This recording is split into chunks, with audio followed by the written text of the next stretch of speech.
এই এখন হাড়ি খোলা হবে বিরিয়ানি পাড়ার।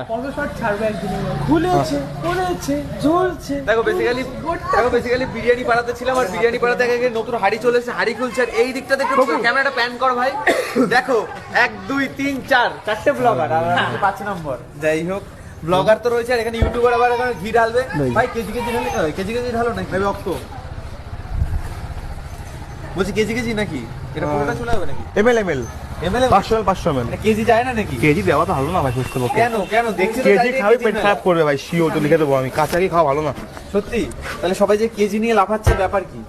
যার যেমন লাগে সে তেমন দেয়, স্যাটিসফ্যাকশন আর কিছুই না। চলো বন্ধুরা, ও মাই গড, প্লিজ এইটা করবেন না। বল সবাই উল্লু দেয়। আরে ভাই সত্যি উল্লু ভাই, হবে নাকি? তবু ঘিয়ের ব্যাপারটা বলো নাকি? ঘি আমরা 500 ml করেও দিই না, আচ্ছা আমরা দিই 400 ml। আচ্ছা, একটু থাকে দেবো, সবটা তো বেশি দেওয়া ভালো না, টাকা লাগবে বলে ইচ্ছে। হ্যাঁ আরেকবার আমরা আর কি ঘি 500 ml দিই না, আমরা ঘি দিই 400 ml করে। 1 কেজি তো ছেড়েই দাও, কারণ বেশি ঘি খাওয়া ভালো না। কাঁচা ঘি শীতকাল, অল্প খাও ভালো খাও। সেটাই হাঁড়ি কোলা কমপ্লেন হয়ে গেছে সামনে পুরো। চলো ক্লিপটা কেটে দিই। মালটা ইয়ে কর, টিস্যু করে মোচ। পুরো ঘি ঢালা হবে তাহলে।